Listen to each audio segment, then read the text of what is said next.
we need to tap into these resources, tap into these great souls that have lived heroic lives, who have gone before us, that set the example, not only for us, but continue in heaven to pray for all of us. And that's really the treasury of heaven, is made up of those communities of saints. We talk about in heaven and on earth, because enabled to love God in the fullness of himself is an authentic desire to want to bring every soul that's ever been created in God's image and likeness to the fullness of the kingdom of heaven.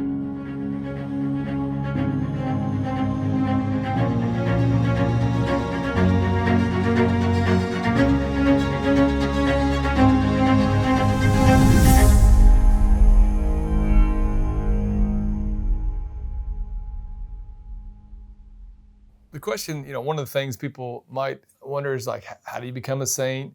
What is a saint? And how do I know about saints? I always tell people one of the best ways to know about the saints is to read the Mass readings every day. If you could go to Mass every day, that would be wonderful. Not everybody can do that just because of work schedule and things, but every single day there's generally a saint that you can celebrate for that day, and you can learn a lot about it. If you're keeping up with the different apps and things, you can learn about different saints. Like today is August the 7th, tomorrow's August the 8th, and tomorrow's the Feast of St. Dominic. So if you don't know about St. Dominic, you're like, okay, today's St. Dominic's feast day. Let me learn a little bit about St. Dominic. And you'll learn that when he was in the womb of his mother, she had a dream that this dog would, tell me if I'm wrong about this, but there was this dog with a torch in his mouth, and that he would enlighten the world, right? And obviously I'm generalizing the story, but that was sort of the dream that she had about the son to be born. And of course, St. Dominic's the founder of the Dominicans, a great preacher, scholastic. Between him and St. Francis, go throughout the whole world and basically renew the church. So he does do that task. I think too, nobody thinks they can become a saint. A saint is just someone who lives in heaven. That the church has declared that we believe this person's in heaven. How do we know that? Father Chris, maybe you can chime in on how do we know that. Of course, I think you have to do one miracle, two miracles. So there's a whole process for those two are to be. So I guess the first thing is, when someone who is of significance or maybe less significance dies, several, it could be hundreds, if not years, if not, even a decade later, people will continue to examine their lives. What were their virtues? How did they live? How did they love God? And I think that was the mark of all the saints before anything else, is their profound love of God before anything else. And I think the other thing about saints that we have to realize is that God has made us all, every human being that's ever been created in his image and likeness, unrepeatable. So there'll never be another Father Ryan, another Father Chris, another whoever. We're unrepeatable. And so God calls us to himself with our own unique talents and gifts. And so, like I said before, are we using those gifts to glorify God? And so when someone who has lived such a life of virtue, who has glorified God by their lives, an investigation is launched into their lives. And so, there's a series of, biographies are read, autobiographies, look at that person's history. What did they do? What's been attributed to them? And then typically what will happen if after a while, someone will intercede or ask that soul who has passed on to intercede for them, looking for a particular miracle, and then the church will launch yet another investigation into that person. Is this verified? Can this be explained in another way? So on and so forth. And once that first miracle has been verified, they eventually they're named a blessed, they're beatified. And so like a good example for that right now would be Blessed Carlo Acutis, and then, or Blessed Michael McGivney with the Knights of Columbus is another good example. The Knights continue to ask for a second miracle for Blessed McGivney, so in order to that the Pope Leo or the subsequent popes can declare him a saint. Blessed Carlo Acutis is now, his canonization is only days from now. And so he has had those two verified miracles in order to be named a saint. And so in general, I think that's kind of a very broad, very generalized overview of the process of being declared a saint in the church. And sometimes they don't, people don't even know that these people existed. Again, a good example would be St. Teresa of the Child Jesus, St. Teresa of Lisieux, again, Carmelite nun who dies at 23. Nobody knows anything about her. And of course, her writings come out, and she becomes famous. A saint we celebrated not too long ago, Saint Charbel, the miracle saint. He was a desert monk and eventually sort of a hermit. So he basically lived by himself there at the end. Nobody had a clue. He never lived outside of his own little town, his own little monastery. Nobody knew that this guy even existed. He dies.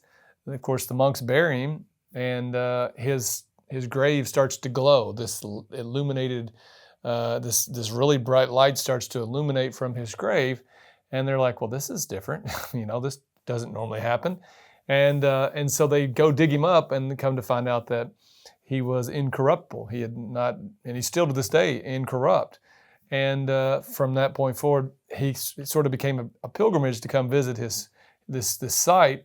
And to this day, there's been, I think one of the most visited pilgrimages or sites in the world. I think about 3 million people a year go to visit that. And there's been numerous miracles attributed to his intercession, which is why he's called the miracle saint, Saint Charbel. But nobody knew who he was, except God, of course, and maybe the few monks that lived around him.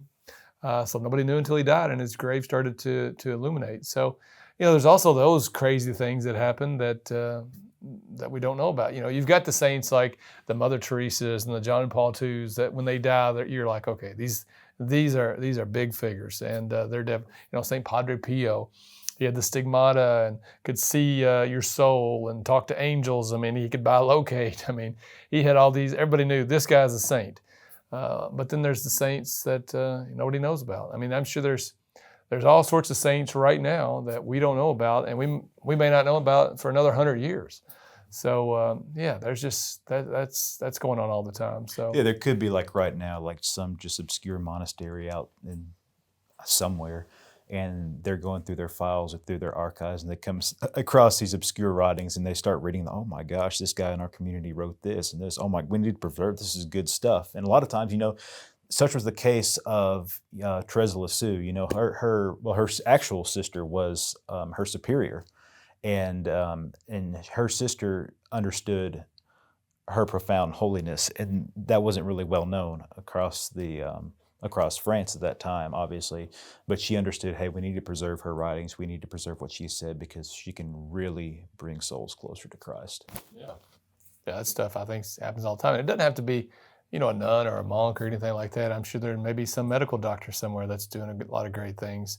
Could be anything. Could be a lawyer, that's doing great things for the poor. And so there's all kinds of people, I think, doing stuff in the world we may not know about for a while. And we may not ever know anything about them until we get to heaven and they're like, hey, Saint so-and-so, Why do some saints have stigmata and can bilocate and others, it's always a response to grace. God gives everybody the grace that they need to live out their vocation. Father Chris and I God's going to give us the grace of the priesthood and priesthood. A married person, a husband and father is going to be given a certain grace to be a good husband and father. So God's going to give us the grace. Everybody's different. We say Mary's full of grace. So God gave her everything. Like she was completely full of grace. So, we talk about all these different things. It says that she also went through the process of the passion I think it was every week, Friday, Saturday, and Sunday, she would go through the passion after Christ died.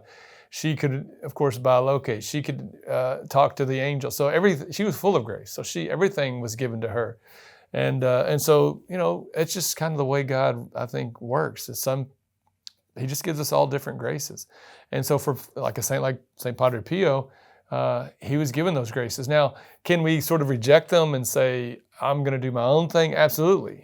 God gives us the grace to be good holy priests. Now, we don't have to be good holy priests. We can reject that and say, well, I'm going to just do what I want to do and take advantage of, lord it over the people, take advantage of the people, live a comfortable life, not work for the people, live your life for yourselves. You can absolutely do that. But God doesn't mean God hasn't given you the grace to be a holy priest. So it's just a matter of what God's given us. And we don't need everybody to be a Padre Pio or Mother Teresa. We need them to inspire us to be like them, I think, Just like, Father Chris loves basketball. I like basketball. How come everybody's not Michael Jordan? Well, because God gave, him the tools to be Michael Jordan. But could he be lazy? and not used them? Absolutely. He could have just been like, well, we see that with a lot of athletes probably have the tools that Michael Jordan has, but they don't use them. They don't work towards that. They don't have that drive. I'm a big Kobe Bryant fan just because he had probably 80% of the tools that Michael Jordan had, but his drive was even more great than what Michael had. And so he became great because of that. So I think that is a good analogy to understand the saints. We all are given those different levels, but what we need to become saints, to become holy. And it's whether or not we want to use them, or we can just be lazy and do what we want to do. But God's given us the grace. So, but again, why do we have Mother Teresa? Well, we're called to take care of the poor. You look at this little old lady who's out there doing it. Well, I should be able to do it too. Padre Pio, the stigmata, going through those pains. Well, maybe I need to, pray and meditate on the mysteries of the Passion more. St. Dominic we celebrate tomorrow, preaching, understanding the faith, knowing the faith, St. Thomas Aquinas, all these intellectuals. I need to understand my faith more. They inspire us to do those things. So, God gives them the grace to be those unique saints, but they're for us as examples to live, try to live that life. And I think too I don't know about you, but like, obviously I'm a big fan of St. John Vianney, right? He's the patron saint of parish priests. So when you meditate on his life and the fact that he would hear confessions for, up to 16 hours a day, and he would do penance for his people, he'd hear their sins. You hear 16 hours worth of sins, maybe he only wanted to hear, 12 hours of sins. So he's like, I got to start doing penance for these people because I need to go eat lunch, Father Ryan has a dry sense of humor, but, it is what it is, speaking third person. But it's true. Like, he would do penance for his people. So it inspires me to think, okay, I need to maybe, I need to fast more, or I need to do more penance for my people, or I need to pray more for my people. So I think that's what the saints do for us. They inspire, St. Joseph, if you're a husband and a father, like you need to know St. Joseph. You need to know what his life was all about. You think about his head down, he did his job, right?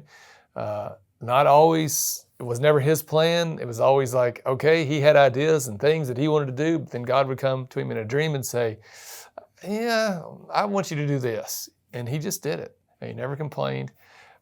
He, of course, took care of his family, provided for his family. And so he's a great example. So if you're a husband and father, you need to know St. Joseph, and he will inspire you. So I think that's what, the saints are for. Because when we look to Jesus and Mary, we think, well, I can never be, I'm not a divine being.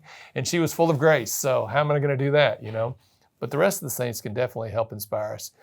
Climb that mountain, continue to get up that mountain. So, yeah, the common denominator for all the saints was their just unwavering love for God individually. And they all had brought these different charisms to the table, and they understood, okay, my life is not about me. It's not about myself. It's not about my own interests, but it's about really giving of myself to everything that I have, and imitating Christ in such a way in the fullness of love. In the scriptures, specifically in Luke, there's kind of an overarching theme that you hear about the treasury in heaven. And what exactly does that mean? That we have these advocates in heaven that are praying for us, with our different struggles that we go through, or even the great joys that we go through. St. Joseph is obviously interceding for all, fathers and men, but you have Mother Mary who's interceding for mothers. You have people like Blessed Michael McGivney, who is interceding on behalf of the Knights of Columbus. And so all these different charisms, all these different men, we need to tap into these resources, tap into these great souls that have lived heroic lives, who have gone before us, that set the example, not only for us, but continue in heaven to pray for all of us. And that's really the treasury of heaven, is made up of those communions of saints. We talk about in heaven and on earth, because enabled to love God in the fullness of himself is an authentic desire to want to bring every soul that's ever been created in God's image and likeness to the fullness of the kingdom of heaven.